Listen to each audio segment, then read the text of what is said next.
আসসালামু আলাইকুম সুপ্রিয় শিক্ষার্থীবৃন্দ, আশা করি তোমরা সকলেই ভালো আছো, সুস্থ আছো, নিরাপদে আছো। পরিবারের সকল সদস্য সহ তোমরা নিরাপদে থাকো, এটাই আমাদের প্রত্যাশা। আজকে আমি কিশোর বাতায়ন থেকে লাইভ হয়েছি তোমাদের সাথে এর আগেও আমি কয়েকটি ক্লাস নিয়েছি। কিশোর বাতায়নকে ক্লাস শুরুর আগে আবারও ধন্যবাদ জ্ঞাপন করছি। ধন্যবাদ জানাতে চাচ্ছি বাংলাদেশ সরকারের তথ্য প্রযুক্তি মন্ত্রণালয়কে এই দুর্যোগময় মুহূর্তে শিক্ষার্থীদের পড়াশোনায় বিজি রাখা এবং তাদের স্টাডিকে কন্টিনিউ করার জন্য কিশোর বাতায়নকে ধন্যবাদ জ্ঞাপন করছি। আমি মুবিনা মুস্তারি, সহকারী শিক্ষক, রসায়ন বিভাগ, ভিকারুননিসা স্কুল অ্যান্ড কলেজ। সুপ্রিয় নবম ও দশম শ্রেণীর শিক্ষার্থীরা, আশা করি তোমরা সকলেই জয়েন করছো। আজকে টেকনিক্যাল কারণে কিছুটা বিলম্ব হয়েছে ক্লাস শুরু করতে, সেজন্য আমি অত্যন্ত দুঃখিত। ইলেকট্রিসিটি চলে গিয়েছিল, যদিও আমরা চেষ্টা করি ব্যাকআপ প্ল্যান রাখার জন্য। আমি আবারও দুঃখিত তোমাদের কাছে। তো আশা করি তোমরা সবাই জয়েন করছো একে একে। প্লিজ বরাবরের মতোই বলতে চাই, যত বেশি স্টুডেন্ট আমাদের সাথে যুক্ত হবে, আমার সাথে যুক্ত হবে, ক্লাসটি তত বেশি প্রাণবন্ত হবে। যেহেতু টাইমিংটা কিছুটা চেঞ্জ হয়েছে গত ক্লাস থেকে, সেজন্য তোমাদের অনেক বন্ধুরাই হয়তো জানে না যে এই সময় ক্লাস হচ্ছে। প্লিজ তোমরা একটু শেয়ার করে দাও এবং তোমরা একটু জানাও যে আমাকে তোমরা ঠিক মতো দেখতে পাচ্ছ কিনা এবং কথাগুলো ঠিক মতো শুনতে পাচ্ছ কিনা। আর কে কোথা থেকে জয়েন করছো ঝটপট উইদিন 1 মিনিট একটু লিখে দাও। তোমরা অনেকে জয়েন করার সাথে সাথেই আমি আজকে আমাদের এই রেগুলার ক্লাসে চলে যাব। মার্জিয়া, ওয়ালাইকুম আসসালাম। কুলসুম, রহিমা বেগম, শাহিন, কণিকা চক্রবর্তী আদাব, দীপা দেবী আদাব। অনেকেই আস্তে আস্তে জয়েন করছো। প্লিজ তোমরা একটু তোমাদের বন্ধুদের সাথে শেয়ার করে দাও, যেহেতু টাইমিংটা একটু পরিবর্তিত হয়েছে। আশা করব তোমাদের বন্ধুরাও তোমাদের সাথে জয়েন করবে, তাহলে আমরা ক্লাসটি শুরু করে ফেলতে পারি। তো প্রিয় শিক্ষার্থীরা, মনে আছে আশা করি তোমাদের যে আমরা কোন অধ্যায়টি পড়ছিলাম? নবম ও দশম শ্রেণী রসায়নের খুবই গুরুত্বপূর্ণ চ্যাপ্টার 6, মৌলের ধারণা ও রাসায়নিক গণনা। মৌলের ধারণা ও রাসায়নিক গণনা এই অধ্যায়টি আমাদের আজকেও আমরা এই অধ্যায়টি কন্টিনিউ করব। সো বিগত ক্লাসে আমরা কি পড়েছিলাম সেই পড়াগুলোর মধ্যে থেকে আমি একটু সামারাইজ করেছি, দেখি তোমাদের সাথে আবার মিলাচ্ছি, দেখো তোমাদের মনে আছে কিনা। আমরা মোল পড়েছিলাম, মোল সংক্রান্ত গাণিতিক সমস্যা পড়েছিলাম, অ্যাভোগাড্রো সংখ্যা পড়েছিলাম, অ্যাভোগাড্রো সংখ্যার একটা ভ্যালু আছে সেটা শিখেছি, মোল এবং অ্যাভোগাড্রো সংখ্যার সম্পর্ক করেছো, মোলার আয়তন, মোলারিটি, দ্রবণ, সেমিমোলার, ডেসিমোলার দ্রবণ। মোলারিটি এবং মোলারিটি সংক্রান্ত যে গাণিতিক সমস্যাগুলো ছিল সেগুলো আমরা সমাধান করেছি। কিছু সূত্র আমরা পড়েছি to find the value of N, mole সংখ্যা বের করার, এবং আমরা মোলারিটি বের করার অথবা কত গ্রাম এই অ্যামাউন্টটা বের করার জন্য এই সংজ্ঞা, এই সূত্রগুলো আমরা পড়েছি। আশা করি তোমরা এই টপিকগুলো সবাই খুব ভালোভাবে বুঝতে পেরেছো এবং প্র্যাকটিস করেছো। মনে হয় না তোমাদের এই সংক্রান্ত কোনো সমস্যা আছে। আমরা আজকে চলে যাব আমাদের পরবর্তী লেসনে। সো ডিয়ার স্টুডেন্ট, আমরা বরাবরের মতোই আমি বলে নিতে চাই আজকের আমরা যা পড়ব সেই পড়ার শিখন ফলটা কি হবে। আমরা আজকে শতকরা সংযুক্তির থেকে স্থূল ও আণবিক সংকেত নির্ণয় কিভাবে করতে হয় সেটা করব, এবং মৌল ও রাসায়নিক সমীকরণ সংক্রান্ত গাণিতিক যে সমস্যাগুলো আছে সেই সমস্যাগুলো আলোচনা করব। সো আজকে আমাদের ষষ্ঠ অধ্যায়ের পার্ট 3 আমরা পার্ট করে পড়ছি। পার্ট 1 এবং part 2 we have already completed. Today we will do part 3. Okay dear student, আমরা শুরু করতে চাই স্থূল ও আণবিক সংকেত দিয়ে। সবার আগে আমাদের জানতে হবে সংকেত কাকে বলে। ক্লাস 8 থেকেই তোমরা পড়ে আসছো প্রতীক কাকে বলে, সংকেত কাকে বলে। জাস্ট আমি ছোট্ট করে একটি রিভিউ করতে চাচ্ছি। যখন আমরা কোনো মৌলকে প্রকাশ করি তখন আমরা বলি প্রতীক। যদি আমি বলি what is the symbol of oxygen, অক্সিজেনের প্রতীক কি, তখন তোমরা লিখো ও। ও হচ্ছে অক্সিজেনের প্রতীক। আর যখন আমি বলবো what is the formula of oxygen, অক্সিজেনের সংকেত কি, তখন তোমরা লিখবে O2। তার মানে কোনো মৌল বা কোনো যৌগের কোনো মৌলকে আমরা প্রকাশ করার জন্য প্রতীক ব্যবহার করি, সিম্বল। আর যখন আমরা কোনো যৌগকে প্রকাশ করতে চাই অথবা কোনো অণু প্রকাশ করতে চাই তখন আমরা সংকেত ব্যবহার করি। যেমন পানির সংকেত, পানির সংকেত হচ্ছে H2O। আমি কিন্তু কখনোই বলবো না পানির প্রতীক কি, পানির প্রতীক হয় না, কারণ পানি হচ্ছে একটি যৌগ, যৌগের অণুকে বোঝানোর জন্য সংকেত লেখা হয়। এখন সংকেতটাকে জানার কারণ হচ্ছে আমরা আজকে যে গাণিতিক সমস্যাটি করব। প্রিয় শিক্ষার্থীরা, আরেকটা জিনিস বলে নিচ্ছি, প্লিজ তোমরা ক্যালকুলেটর নিয়ে বসবে, কারণ যেহেতু এই অধ্যায়টা ম্যাক্সিমামই হচ্ছে গাণিতিক সমস্যা সংক্রান্ত, সেই জন্য আমি আশা করি তোমরা বেশি করে খাতা কলম এবং ক্যালকুলেটরটা মাস্ট নিয়ে বসবে। তো আমাদের এই সংকেতের জন্য বিভিন্ন রকমের সংকেত আছে। একটি সংকেত হচ্ছে স্থূল সংকেত, আর আরেক প্রকার হচ্ছে আণবিক সংকেত। আমরা এই সংক্রান্ত গাণিতিক সমস্যায় পড়ব, কিন্তু এছাড়াও কিন্তু অন্য আরেকটি সংকেত আছে যেটাকে আমরা বলি গাঠনিক সংকেত। তোমরা আরো আপার ক্লাসে গিয়ে অথবা এই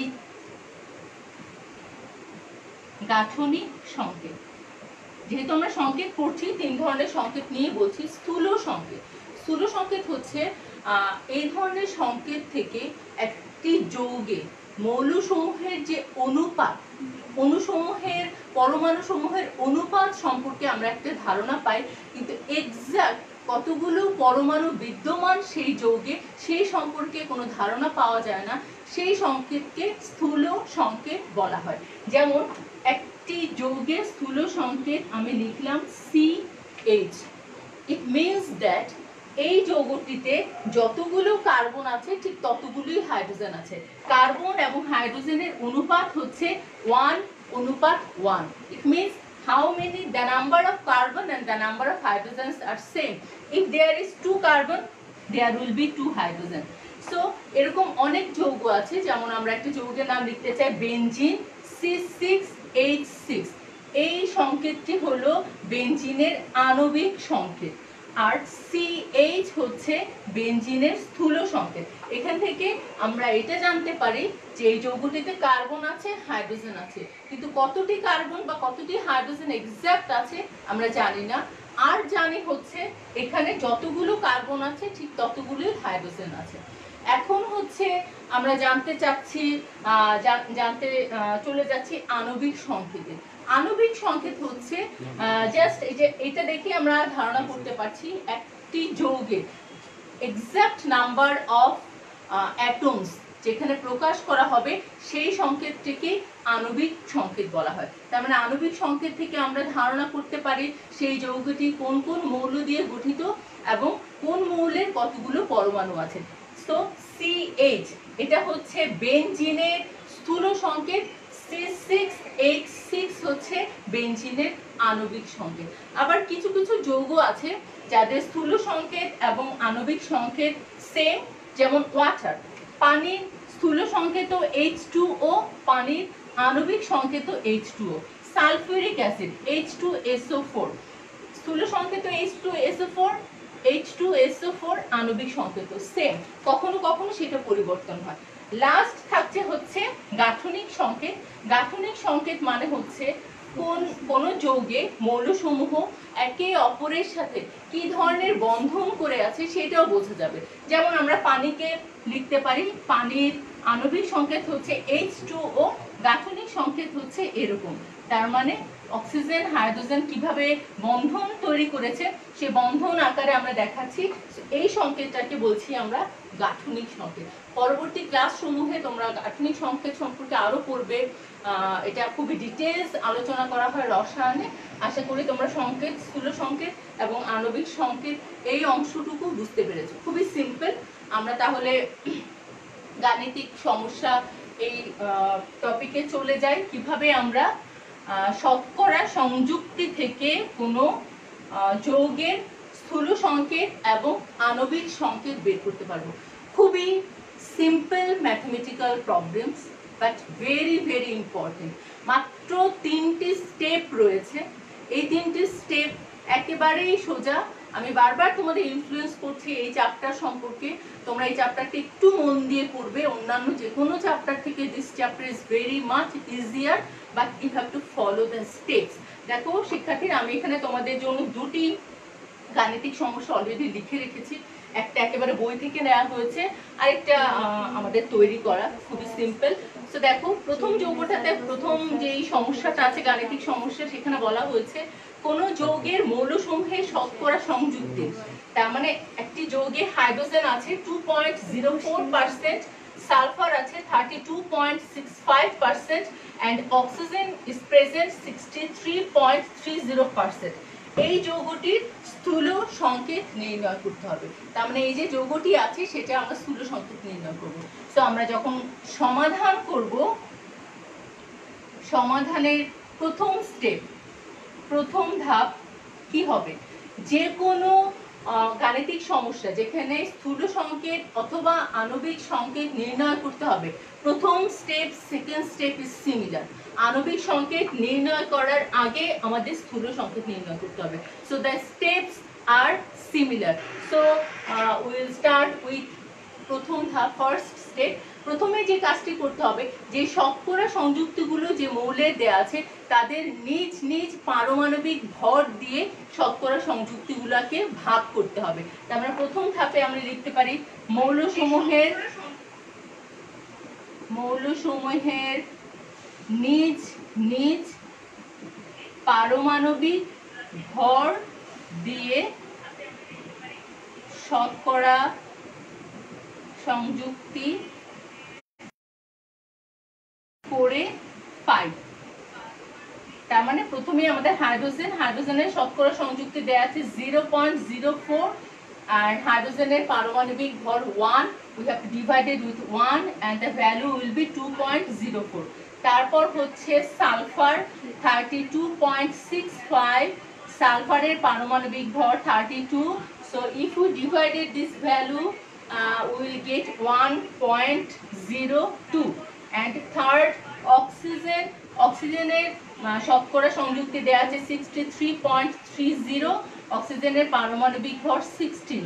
আমাদের এটাকে ডিভাইড করতে হবে, ডিভাইড করলে আমরা পাবো 4.08। সো প্রিয় শিক্ষার্থীরা, খুবই simple. First step has done. প্রথম যে স্টেপটি ছিল সেই স্টেপটি আমরা করে ফেলেছি। আমাদের প্রথম ধাপে যেই শতকরা সংযুক্তিগুলাই দেয়া আছে তাদের নিজ নিজ পারমাণবিক ভর দিয়ে আমাদের ভাগ করতে হবে। এখন দেখি আমরা দ্বিতীয় ধাপ। দ্বিতীয় ধাপে আমাদের কি করতে হবে? দ্বিতীয় ধাপে এই যে আমরা ভাগফলগুলো পেয়েছি, এই ভাগফলগুলোর মধ্যে সর্বনিম্ন যে মানটি আছে সেই মানটি দিয়ে বাকি 3টা ভ্যালুকে ডিভাইডেড করতে হবে। তার মানে আমি যদি প্রথম ধাপটা মুছে ফেলি, আশা করি তোমরা সবাই বুঝতে পারছো। প্রথম ধাপ খুবই ইজি, পারমাণবিক ভর দিয়ে ডিভাইডেড করে আমরা এই ভ্যালুস গুলো পেয়েছি। এখন আমরা লিখব দ্বিতীয় ধাপ। তো দ্বিতীয় ধাপে হচ্ছে এখানে সবচেয়ে লোয়েস্ট ভ্যালু হচ্ছে কোনটা? দেখো তো, 2.04, 1.02, 4.08। এখানে সর্বনিম্ন ভ্যালু হচ্ছে 1.02। তার মানে আমরা লিখব হচ্ছে ভাগফল সমূহকে 1.02 দ্বারা ভাগ করে পাই। তাহলে আমরা হাইড্রোজেনের ক্ষেত্রে কি পাবো? 2.04 divided 1.02, 1.02 divided 1.02 and 4.08 divided 1.02. So এখানে আমাদের ভ্যালু হচ্ছে 2, এখানে আমাদের ভ্যালু হচ্ছে 1 এন্ড এখানে ভ্যালু হচ্ছে 4। সো ভাগ করে আমরা যে ভ্যালুটা পেয়েছি সেটা হচ্ছে এখানে পরমাণু সংখ্যা। তার মানে যে যৌগটি নিয়ে আমরা আলোচনা করছি, যে যৌগে শতকরা সংযুক্তি দেয়া আছে, সেই যৌগে হাইড্রোজেন, সালফার এবং অক্সিজেন প্রেজেন্ট। সেখানে হাইড্রোজেন পরমাণু রয়েছে 2টি, সালফার পরমাণু রয়েছে 1টি এবং অক্সিজেন পরমাণু রয়েছে 4টি। তাহলে এখন আমরা সেই যৌগটির যে স্থূল সংকেত হবে সেটি কেমন হবে? সুতরাং যৌগটির স্থূল সংকেত, সেখানে হাইড্রোজেন আছে, সালফার আছে, অক্সিজেন আছে। হাইড্রোজেন আছে কয়টি? H2। সালফার আছে কয়টি? 1টি। অক্সিজেন আছে কয়টি? 4টি। H2SO4। তার মানে যেই শতকরা সংযুক্তি দেয়া আছে সেই যৌগটি হচ্ছে সালফিউরিক অ্যাসিড। দেখো শিক্ষার্থীরা, মাত্র 3টি স্টেপ, প্রথম ধাপ, দ্বিতীয় ধাপ এবং সর্বনিম্ন ধাপ, যেটা আমরা ডিরেক্ট যৌগটির স্থূল সংকেত পেয়েছি। ওকে, সো আশা করি তোমরা বুঝতে পারছো। হ্যাঁ, একটু একটু লিখো প্রিয় শিক্ষার্থীরা, একটু জানাও যে তোমরা ম্যাথটা বুঝতে পেরেছো কিনা। খুবই সিম্পল একটা ম্যাথমেটিক্যাল প্রবলেমস। আমি আশা করব তোমরা সবাই এই ধরনের প্রবলেমসগুলো এক্সামে যখন আসবে তখন তোমরা করবে, তাহলেই আমাদের সার্থকতা হবে শিক্ষকদের। প্লিজ তোমরা একটু জানাও যে আমি যে 3টা স্টেপ করেছি এতে তোমাদের কারো কোনো সমস্যা আছে কিনা। আমি বারবার বলছি, যখন আমরা আণবিক সংকেত নির্ণয় করব তখনও কিন্তু আমাদের স্থূল সংকেত নির্ণয় করতে হবে। অলরেডি হাফ ডান। কখনো কখনো এক্সামে তোমাদের শুধুমাত্র স্থূল সংকেত নির্ণয় করতে আসে, কখনো কখনো তোমাদের আণবিক সংকেত নির্ণয় করতে আসে। আণবিক সংকেত নির্ণয় করতে হলেও স্থূল সংকেত নির্ণয় করতে হবে। তো প্রিয় শিক্ষার্থীরা, ইয়েস ম্যাডাম, নাইসলি বুঝতে পেরেছো। উল্লাসশীল ম্যাম, আরেকবার বুঝিয়ে দিলে ভালো হয়। সো উল্লাস, তোমার জন্য আমি আবার বলছি, দেখো একটু মনোযোগ দিয়ে, যে কোনো মৌলে শতকরা সংযুক্তি দেয়া থাকবে প্রথম ধাপে, সেই শতকরা সংযুক্তিগুলোকে সেই মৌলের নিজ নিজ পারমাণবিক ভর দিয়ে ডিভাইড করতে হবে। আমরা যে ভ্যালুসগুলো পাবো সেকেন্ড ধাপে, সেখানে যে সর্বনিম্ন ভ্যালু আছে সেই সর্বনিম্ন ভ্যালুগুলো দিয়ে 3টা ভ্যালুকে ডিভাইড করতে হবে। আমরা এখানে সর্বনিম্ন ভ্যালু ছিল 1.02, এই ভ্যালুটা দিয়ে আমরা 3টা রেজাল্টকেই ডিভাইড করে আমরা পরমাণু সংখ্যা পেয়েছি। তারপর সেই পরমাণু সংখ্যাগুলো দিয়ে আমরা স্থূল সংকেত নির্ণয় করে ফেলবো। আশা করি তুমি বুঝতে পেরেছো। আর না বুঝতে পারলে বই তো আছেই, আর ক্লাসটা একটু স্লোলি দেখবে, যেহেতু এটা রেকর্ডেড ক্লাস রয়ে যাবে, এবং একটু প্র্যাকটিস করবে, আশা করি হয়ে যাবে, পারবে। আমরা দ্বিতীয় যে সমস্যাটা আছে সেই সমস্যাটা আবার দেখতে চাই। সেই সমস্যাটা দেখার আগে আমরা পারমাণবিক সমস্যাটা চলে যাওয়ার আগে একটা সম্পর্ক আমরা জানতে চাই, যে আণবিক সংকেত এবং স্থূল সংকেতের সম্পর্কটা কি। যখন আমরা আণবিক সংকেত বের করতে হবে, how can we use the স্থূল সংকেত, স্থূল সংকেতটা কিভাবে ইউজ করে আমরা পারমাণবিক সংকেতে চলে যাব। So there is a relation. সো রিলেশনটা হচ্ছে এরকম, আণবিক সংকেত ইকুয়ালস হচ্ছে স্থূল সংকেত, এর সাথে আমরা একটা n দিব। Okay, so dear students, you may ask what is n। আমরা n হচ্ছে মোল নাম্বার। ওকে, n এর ভ্যালুটা আমরা কিভাবে বের করব? সো আমরা n কে বের করতে পারি হচ্ছে মৌলের আণবিক ভর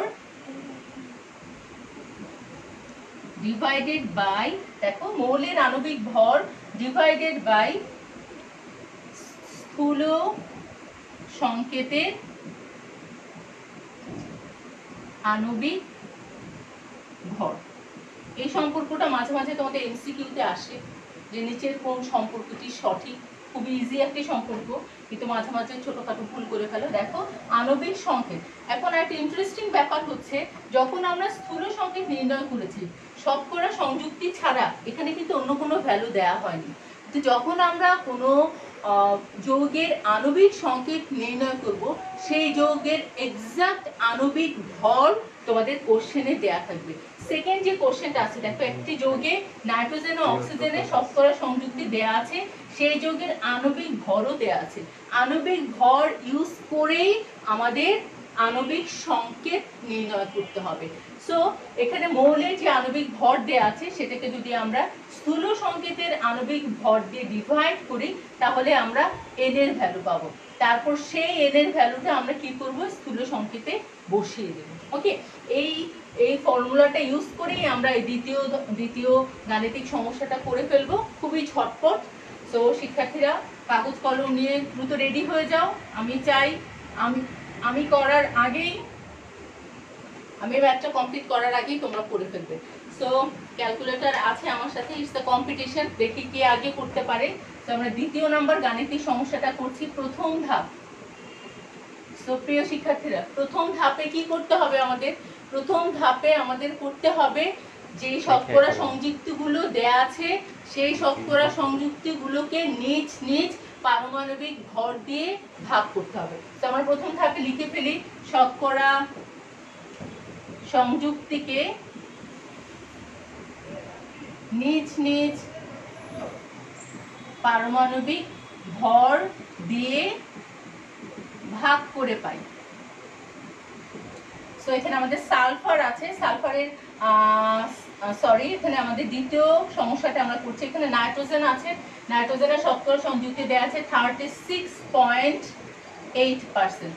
নাইট্রোজেনের পারমাণবিক ভর হচ্ছে 14, we have to divide it with 14, and অক্সিজেনের আমাদের শতকরা সংযুক্তি দেওয়া আছে 63.2, আমাদের ডিভাইডেড করতে হবে 16 দিয়ে। দেখি আমাদের ভ্যালুটা কত হয়। 36.8 divided with 14 and the value will be 2.62, and nitrogen oxygen value হচ্ছে 63.2 divided 16 equals 3.95. ওকে, তো আমাদের প্রথম ধাপের কাজ কিন্তু শেষ। প্রথম ধাপে আমাদের শতকরা সংযুক্তিকে নিজ নিজ পারমাণবিক ভর দিয়ে ভাগ করে আমরা দুটো ভ্যালু পেয়েছি। তো দ্বিতীয় ধাপে কি করতে হবে? দ্বিতীয় ধাপে বলো দেখি তোমরা, এই ভ্যালু দুটাকে কি দিয়ে ভাগ করব এটা তোমরা বলো। দুইটা সংখ্যা পেয়েছি, সো এই দুইটা সংখ্যাকে আমরা কাকে দিয়ে ডিভাইড করব? এখানে নাইট্রোজেন এবং অক্সিজেনকে ডিভাইড করব কাকে দিয়ে?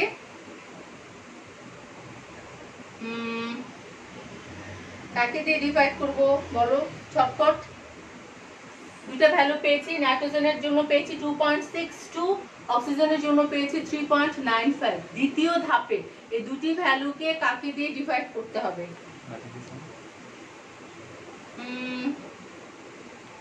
নাজিম সবার আগে আনসার দিয়েছো, রহিমা, মুনতাহা, সাজিদা, দীপা, আলমাস, তানহা তোমারটা একটু ভুল হয়ে গেল, একটু খেয়াল করো।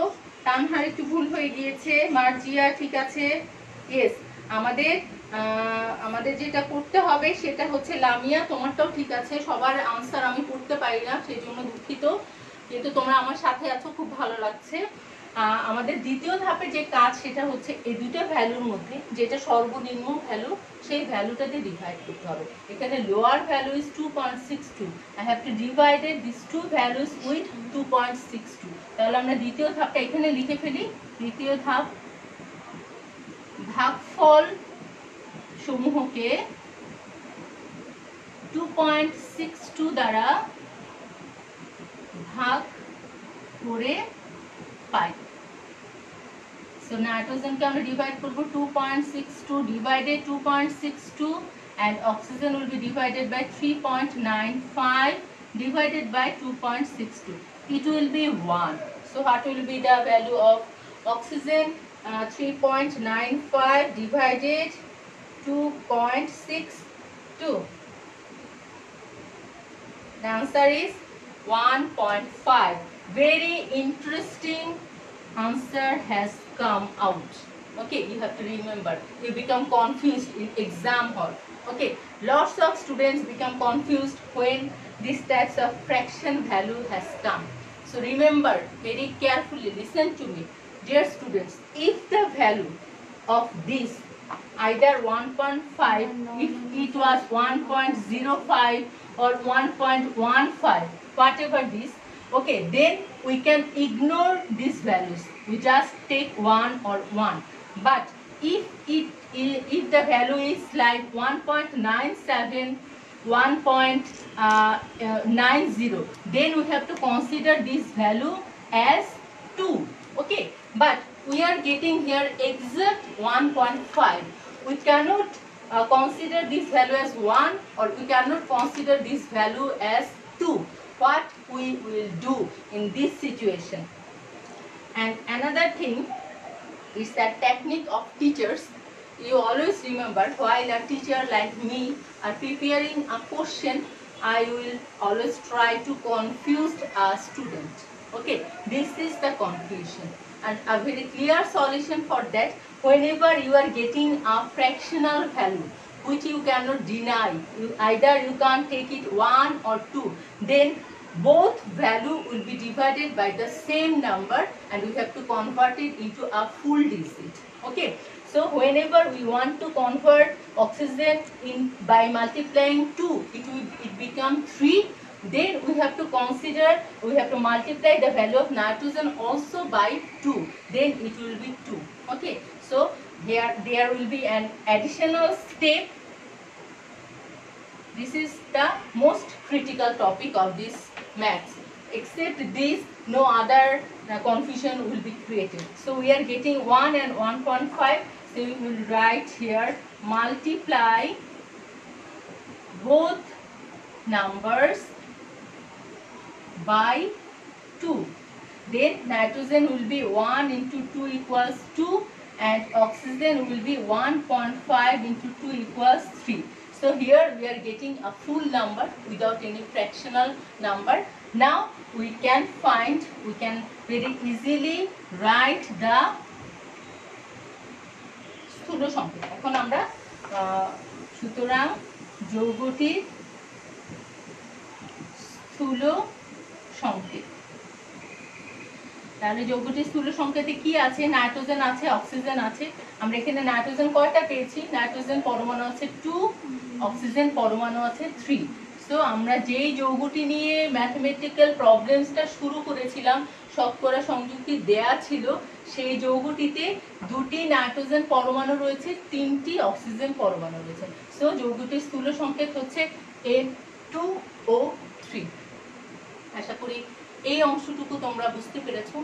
এই প্রবলেমটি দিয়ে আমি এটাও দেখিয়ে দিলাম যে যদি কোনো ফ্র্যাকশন ভ্যালু আসে, if it is 1.5 or it is 2.5 or 3.5, whatever, you have to multiply the number by the smallest full number. Okay, you can multiply by 3. If you multiply with 3, then it becomes again a fractional number. We have to start it with 2, then 3, then 4, but we have to find here the full numbers, no point value. Okay, so আমরা যৌগটির স্থূল সংকেত বের করেছি, কিন্তু আমাদের কি স্থূল সংকেত বের করতে বলেছে? বলেনি. আমাদের বলেছে আণবিক সংকেত নির্ণয় করতে. কোনো স্টুডেন্ট পরীক্ষাতে যদি স্থূল সংকেতটুকু নির্ণয় করো আর এখানে যদি 4 মার্কস থেকে থাকে, ইউ উইল গেট 2 মার্কস. তোমরা জানো 4 নাম্বার এবং 3 নাম্বার যে সমস্যাগুলো থাকে অথবা কোশ্চেন থাকে, সেখানে কিন্তু ফ্র্যাকশনাল নাম্বারিং হয়. যেটুকু তোমরা আনসার করতে পারবে ঠিক সেটুকুই আনসার করবে, কখনোই কোনো প্রশ্ন ছেড়ে আসবে না. এটা তোমাদের জন্য একটা সাজেশন থাকে সবসময়. এটুকু পারলে এটুকুই করবে, এটুকুর জন্য যে নাম্বারটুকু বরাদ্দ আছে সেই নাম্বারগুলো তোমরা পেয়ে যাবে. এখন আমরা কি করব? যৌগটির আণবিক সংকেত নির্ণয় করব. তো আণবিক সংকেতের ফর্মুলাটা কি ছিল? আমরা জানি যৌগের আণবিক সংকেত ইকুয়ালস স্থূল সংকেত n. এখন আমাদের n এর ভ্যালুটা নির্ণয় করতে হবে. n ইকুয়ালস যৌগের আণবিক ভর আর হচ্ছে স্থূল সংকেতের আণবিক ভর. আমি সংক্ষেপে লিখছি. এখন দেখো যৌগের আণবিক ভর তো আমাদের দেয়া আছে 76, আর এখানে স্থূল সংকেতের আণবিক ভরটা তোমরা একটু নির্ণয় করে ফেলবে সাইড নোট দিয়ে. তো আমি এটা এখানে দেখাচ্ছি. নাইট্রোজেন হচ্ছে 14 × 2 প্লাস অক্সিজেন হচ্ছে 16 × 3. সো এখানে আমরা দেখি তো স্থূল সংকেতটা ক্যালকুলেশন করে কত হচ্ছে 28 plus 48 equals 28 plus 48 equals 76. The values is 76. So 76 will be divided by 76 and the value is 1. It means we are getting the value of n equals 1. তার মানে হচ্ছে আমরা এখানে যৌগের আণবিক সংকেত নির্ণয় করার জন্য n এর ভ্যালুটা পেয়েছি, n equals 1. এখন আমরা এই n এর ভ্যালুটা এখানে বসিয়ে দিব। n এর ভ্যালু 1 বসিয়ে দিলে আমাদের আণবিক সংকেত হচ্ছে স্থূল সংকেত N2O3. This is 1. So N2O3, তার মানে যে যৌগটি আমরা গাণিতিক সমস্যাতে চয়েস করেছিলাম সেই যৌগের স্থূল সংকেত এবং আণবিক সংকেতের পরিমাণ সংকেতটা সেম, দুটি N2O3।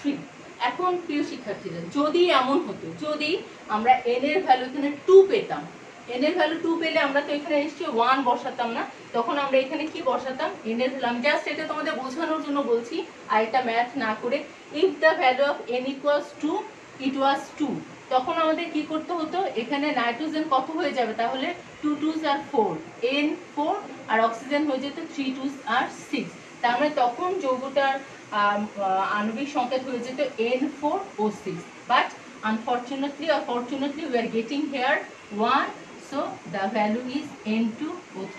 তার মানে এখানে আমাদের যৌগটির আণবিক সংকেত হচ্ছে N2O3।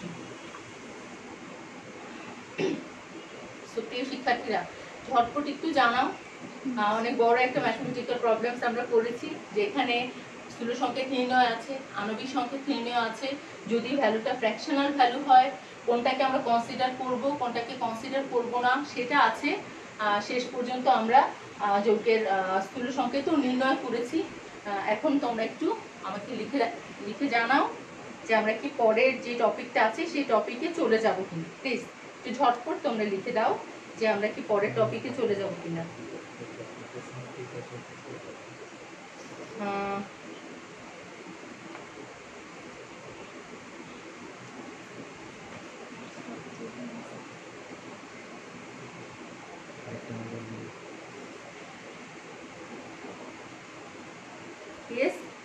একজন আরেকজনকে বুঝিয়ে দিয়েছে যে আমরা কখনো কোনো যৌগের পরমাণু সংখ্যা ফ্র্যাকশন নাম্বার দিয়ে লিখতে পারবো না, যে হাফ অক্সিজেন, 1.5 অক্সিজেন আর 2.5 অক্সিজেন, এই জন্য আমরা সেটাকে ফ্র্যাকশন ভ্যালুকে আমরা একটা ফুল নাম্বারে কনভার্ট করে ফেলবো। থ্যাংক ইউ যে এটা আবার বুঝিয়ে দিয়েছো ক্লাসের ফাঁকে ফাঁকে। উল্লাস, ফারহাদ, নাসিফ, কণিকা, সবাই লিখছো, বুঝতে পেরেছো আশা করি।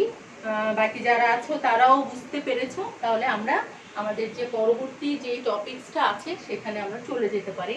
সেটা ছিল মৌল ও রাসায়নিক সমীকরণ সংক্রান্ত গাণিতিক সমস্যা। এই চ্যাপ্টারটা পুরোটাই গাণিতিক সমস্যা নিয়ে। প্রিয় শিক্ষার্থীরা, বলতে চাচ্ছি এই টপিকটার পরে আমি কিন্তু একটু জাম্প করে ফেললাম। জাম্প করার কারণ হচ্ছে মাঝখানে যে টপিকটা আছে মৌলের রাসায়নিক সমীকরণ কিভাবে লিখতে হয়, রাসায়নিক সমীকরণের ব্যালেন্সিং কিভাবে করতে হয়, আশা করি তোমরা দশম শ্রেণীর শিক্ষার্থীরা তো অবশ্যই জানো। নবম শ্রেণীর শিক্ষার্থীরা অষ্টম শ্রেণীতে বারবার করেছে কিভাবে আমরা মৌল কোনো যৌগ বা রাসায়নিক বিক্রিয়াকে ব্যালেন্স করতে পারি। এটা হচ্ছে জাস্ট একটা প্র্যাকটিসের ব্যাপার।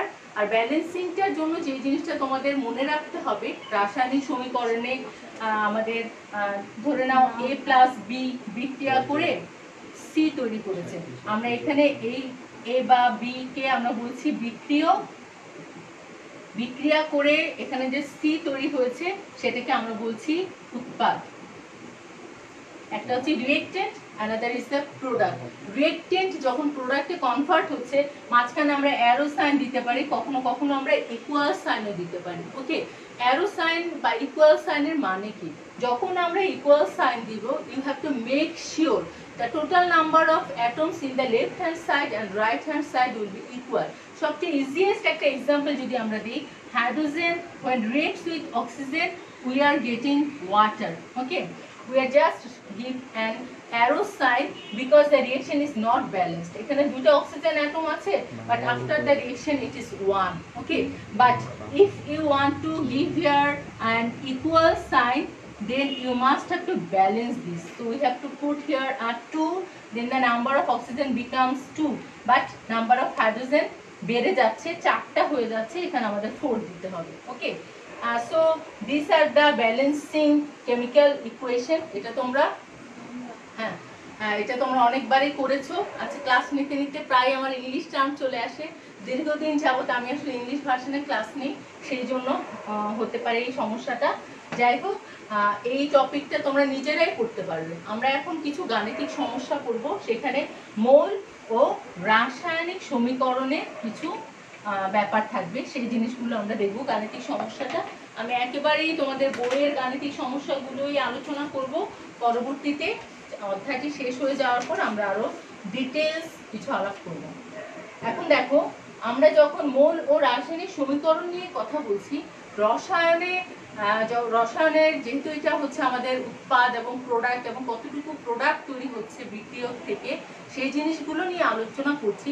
রসায়নের যে শাখায় একটি বিক্রিয়ক, কতটুকু বিক্রিয়ক থেকে কতটুকু উৎপাদ তৈরি হবে, অথবা কতটুকু উৎপাদ থেকে রিভার্স রিঅ্যাকশনের মাধ্যমে সেই বিক্রিয়ককে আমরা আবার ফেরত পেতে থাকি, এই সংক্রান্ত আলোচনা অথবা পড়াশোনা হয়, সেই অংশটাকে বলা হয় স্টয়কিওমেট্রি। ওকে, এটা তোমাদের বইতে আছে, আমরা ইংলিশে বলি স্টয়কিওমেট্রি। সো এই ডেফিনেশনটা মাঝে মাঝে আসে। তার মানে বিক্রিয়কের পরিমাণ থেকে উৎপাদের পরিমাণ, অথবা উৎপাদের পরিমাণ থেকে বিক্রিয়কের পরিমাণ নির্ণয় করার যেই প্রসেসটা, সেটাকে আমরা বলছি স্টয়কিওমেট্রি। সো সংজ্ঞাটা তোমাদের বইতে খুব সুন্দর করে দেয়া আছে। আমরা আজকে যেটা করব সেটা হচ্ছে মোল এবং রাসায়নিক সমীকরণের সাথে সম্পর্কটা কি সেটা করব। সো মোল, যেদিন আমরা ফার্স্ট পার্ট 1 শুরু করেছিলাম, বলেছি বারবার গাণিতিক সমস্যা করার সময় তোমাদের কাছে মোল শব্দটি চলে আসবে।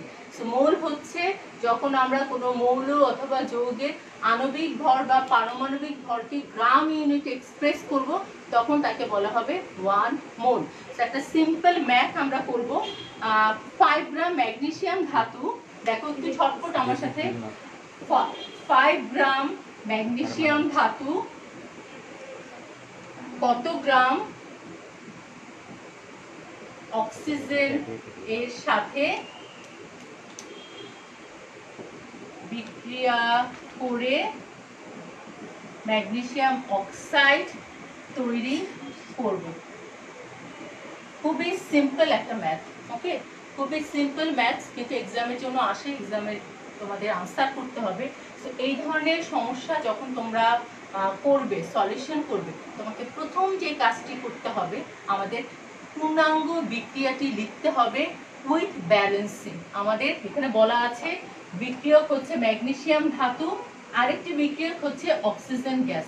আমরা ম্যাগনেসিয়াম অক্সিজেনের সাথে বিক্রিয়া করে ম্যাগনেসিয়াম অক্সাইড তৈরি করবে। তো আমরা যখন সমাধান করব, সমাধানের প্রথমেই তোমাদের লিখতে হবে বিক্রিয়াটি নিচে দেখানো হলো। তো আমাদের magnesium solid metal reacts with oxygen gas and produce magnesium oxide solid. এখন second step, the most important part.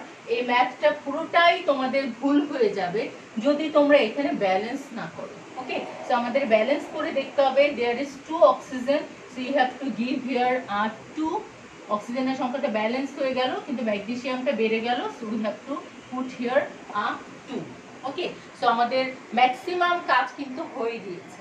এখন আমাদের সেকেন্ড স্টেপে যেটা করতে হবে সেটা হচ্ছে এখানে আমরা লিখে ফেলবো কতটুকু ম্যাগনেসিয়াম আছে। So here 2 moles magnesium reacts with 1 mole oxygen, আর এখান থেকে আমরা 2 মোল ম্যাগনেসিয়াম অক্সাইড তৈরি হচ্ছে। এটাও খুবই ইজি, কতটুকু থেকে কতটুকু তৈরি হলো। আমরা এটাও জানি 1 মোল যে কোনো সাবস্টেন্সে আছে 6.023 into 10 to the power 23 molecules. এখানে যেহেতু আমরা ম্যাগনেসিয়াম ধাতু নিয়ে বলছি, এতগুলো পরমাণু আছে। অক্সিজেনের মধ্যে 6.023 ইন্টু 10⁻23 অক্সিজেন অণু আছে, আর আমরা এখানে 2 ইন্টু 6.023 ইন্টু 10⁻23 ম্যাগনেসিয়াম অক্সাইড অণু তৈরি হয়েছে। এটুকু খুবই সিম্পল, আমি আশা করি সবাই বুঝতে পারছো। এখন আমাদের যেহেতু এখানে অণু রিলেটেড কোনো প্রশ্ন নয়, আমাদের একটা ভ্যালু দেওয়া আছে গ্রাম, তার মানে এখন আমাদের কি করতে হবে, শুধু কি অণু নিয়ে কথা বললে হবে? হবে না, আমাদের আপাতত এই অণুর ভ্যালুগুলো দরকারও নেই, আমাদের জানতে হবে এই মৌলের সাথে এদের গ্রাম পারমাণবিক এবং আণবিক ভরের সম্পর্ক। সো ম্যাগনেসিয়ামের পারমাণবিক ভর হচ্ছে 24, তার মানে 2 মোলস ম্যাগনেসিয়াম হচ্ছে 2 ইন্টু 24 গ্রাম অর 48 গ্রাম। এখানে অক্সিজেন আছে 32 গ্রাম, এখান থেকে আমরা পাচ্ছি হচ্ছে 224 প্লাস 32 ইকুয়ালস ভ্যালুটা হচ্ছে 80 গ্রাম। খুবই সিম্পল, এই সবগুলো জিনিসই আমাদের জানা। ওকে, সো এত কিছু আমরা কেন লিখছি, আমরা 5 গ্রাম ম্যাগনেসিয়াম ধাতু কত গ্রাম অক্সিজেনের সাথে বিক্রিয়া করবে সেটা নির্ণয় করার জন্য 80% কাজ আমরা করে ফেলেছি। তার মানে আমরা রিঅ্যাকশন থেকে দেখতে পাচ্ছি 48 গ্রাম ম্যাগনেসিয়াম 32 গ্রাম অক্সিজেনের সাথে বিক্রিয়া করে। তাহলে 1 গ্রাম ম্যাগনেসিয়াম কতটুকু অক্সিজেনের সাথে বিক্রিয়া করবে, আর 5 গ্রাম ম্যাগনেসিয়াম কতটুকু অক্সিজেনের সাথে বিক্রিয়া করবে? করতে পারবে তোমরা?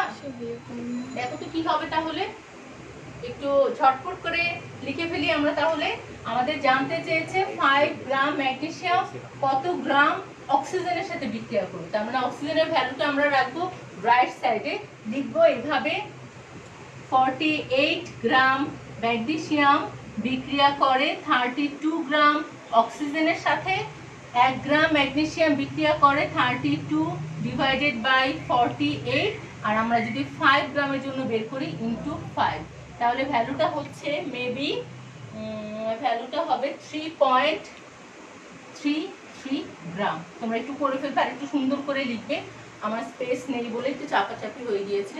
সিম্পল, আমাদের এটার জন্য কি করতে হচ্ছে, এক্সাক্ট ইকুয়েশনটা লিখতে হচ্ছে। এখানে যদি আমরা 2 না দিতাম তাহলেই কিন্তু ম্যাথটা 0 হয়ে যাবে, কারণ আমরা যদি 2 না দেই এখানে ভ্যালুটা 48 না হয়ে 24 হবে, তাহলে রেজাল্ট হবে 0।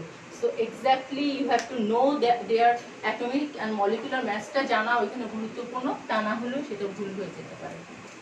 খুবই খুবই সিম্পল একটা ম্যাথস, কিন্তু খুবই important.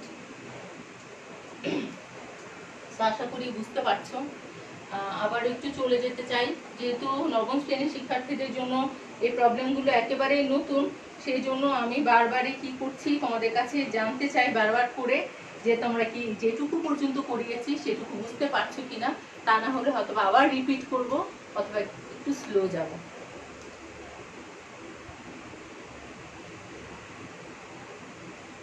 Yes dear students, one of the students make correction, thank you.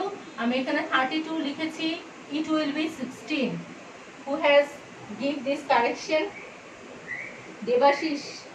Debashis ঠিক করেছো তুমি, এটা 24 প্লাস 16 হবে। আমি ডিরেক্টলি অক্সিজেনের মলিকুলার মাস বসিয়ে দিয়েছিলাম 2 অক্সিজেনের জন্য, but the value will be 80 same. Okay, thank you. এই যে তোমরা দেখো, অনেক সময় টিচাররা আমরা ক্লাস নিতে গিয়ে কিন্তু ছোটোখাটো ভুল করে ফেলি, এবং স্টুডেন্টরা যখন ধরিয়ে দাও তার মানে খুব মনোযোগ দিয়ে ক্লাসটা করছো, and I am feeling very very proud for this. Okay okay, Luva, Sadman, Nasif সবাই লিখছো যে বুঝতে পেরেছো। তাহলে আমরা এই রিলেটেড উল্লাস বলেছে আর একটু কষ্ট করে বুঝিয়ে দিতে, আর একটু কষ্টের কিছু নাই, এটা এরকম কষ্টের কিছু হবে না। যে বিক্রিয়াটার কথা বলা হয়েছে সেই বিক্রিয়াটি আমাদের কমপ্লিট করতে হবে, এবং কমপ্লিট করতে হবে with balancing. Okay, magnesium oxygen বিক্রিয়া করে ম্যাগনেসিয়াম অক্সাইড তৈরি হয়, এই ইনফরমেশনটুকু আমাদের প্রশ্নপত্রে দেওয়া আছে। এখন আমাদের কি করতে হবে, ওই রিঅ্যাকশনটা লিখতে হবে এবং রিঅ্যাকশনটাকে ব্যালেন্স করতে হবে। পরবর্তী ধাপে আমাদের গ্রামের সাথে সম্পর্ক রিলেটেড করতে বলেছে, রিলেশন উইথ গ্রাম। এখন আমরা ডিরেক্ট এই অংশটুকু না করলেও চলবে, আমি তোমাদের দেখিয়েছি কখনো কখনো আমাদের কতটুকু অণু থেকে কতটুকু অণু তৈরি হচ্ছে সেটাও জানতে চাইতে পারে। আমরা ডিরেক্ট এখান থেকে এই স্টেপে চলে আসলেও হবে। তার মানে 48 গ্রাম ম্যাগনেসিয়াম বিক্রিয়া করছে 32 গ্রাম অক্সিজেনের সাথে, 80 গ্রাম ম্যাগনেসিয়াম অক্সাইড এখানে তৈরি হচ্ছে। ওকে, এখন যদি তোমাদের প্রশ্ন হতো 5 গ্রাম ম্যাগনেসিয়াম ধাতু থেকে কত গ্রাম ম্যাগনেসিয়াম অক্সাইড পাবো, এরকম একটা প্রশ্নও কিন্তু হতে পারে। তো আমরা এখানে প্রশ্নটা একটু চেঞ্জ করে দিই, চলো। সেম আমাদের সেম ইনফরমেশন গুলো দিয়ে তোমাদের বইতেও আছে। জাস্ট আমরা যদি লিখি যে হচ্ছে 5 গ্রাম অক্সিজেন থেকে কত গ্রাম ম্যাগনেসিয়াম অক্সাইড তৈরি হবে, অথবা 5 গ্রাম অক্সিজেন থেকে কত গ্রাম ম্যাগনেসিয়াম অক্সাইড তৈরি হবে যখন অক্সিজেন ম্যাগনেসিয়াম এর সাথে বিক্রিয়া করছে। দেখো এখানে আমরা কি করেছি, জাস্ট কোশ্চেনটাকে একটু চেঞ্জ করে দিয়েছি, but the same things will be present. আমাদের সমাধান করার জন্য সেম এই অংশটুকু রাখতেই হবে। ওকে, আমরা রেখেছি। এখন প্রশ্নটা আলাদা। প্রশ্নটাতে বলেছে 5 গ্রাম অক্সিজেন থেকে কতটুকু ম্যাগনেসিয়াম অক্সাইড তৈরি হবে। এখন আবার আমাদের 2 × 24 = 48 গ্রাম, 32 গ্রাম, 80 গ্রাম, এই অংশটুকু আমরা জানি। তাহলে আমরা এখন according to the question the answer will be 32 gram oxygen তৈরি করে 80 গ্রাম ম্যাগনেসিয়াম অক্সাইড। তাহলে 1 গ্রাম অক্সিজেন তৈরি করে 80 / 32 গ্রাম ম্যাগনেসিয়াম অক্সাইড, আর হচ্ছে আমাদের বলা হয়েছে 5 গ্রাম অক্সিজেন। 5 গ্রাম অক্সিজেন তৈরি করে 80 × 5 / 32। এখানে যে আনসারটা হবে সেটাই হবে আমাদের ডিজায়ার্ড আনসার। তার মানে হচ্ছে যেভাবেই কোশ্চেনটা হোক না কেন, তোমার মূল হচ্ছে বিক্রিয়াটিকে লেখা এবং রাসায়নিক সমীকরণ এবং মৌলের সাথে রিলেশন তৈরি করা। আশা করি তোমরা বুঝতে পারছো। আর আমরা লাস্ট একটি ম্যাথমেটিক্যাল প্রবলেমস করব। যদি গ্যাসিয়াস সাবস্টেন্স হয়ে থাকে, আমরা এতক্ষণ সলিড গ্যাস সলিড সাবস্টেন্স নিয়ে কথা বলছি, যদি আমাদের reactant and product both are gases, then what will be the solution process? আমরা কিভাবে গ্যাসিয়াস সাবস্টেন্সের প্রবলেমস গুলো করব, সেটা একটা লাস্ট ম্যাথস আজকের জন্য আমরা করব। এটাও তোমাদের বইতে আছে, সবই আছে। আসলে শিক্ষার্থীরা অনেকে নিজেরা পড়েও আসলে পেরে যাও। খুব অল্প সংখ্যক শিক্ষার্থীর জন্যই হয়তোবা শিক্ষকের প্রয়োজন হয়। আশা করি তোমরা যদি নিজেরাই মনোযোগ দিয়ে বইটা পড়ো, একবার এবার দুবার, তোমরা বুঝে যাবে। তারপরেও আসলে কারো জন্য হয়তো একটু সমস্যা বা টিচারের কাছ থেকে শুনতে চাও, সেজন্য আমরা বলি। তাহলে হচ্ছে 5টি নাইট্রোজেন অণু থেকে কতটি অ্যামোনিয়া অণু উৎপন্ন হবে। প্রশ্নটি দেখো, 5টি নাইট্রোজেন অণু থেকে কতগুলো অ্যামোনিয়া অণু তৈরি হবে। একেবারে 2-3 লেভেলের একটা ম্যাথস।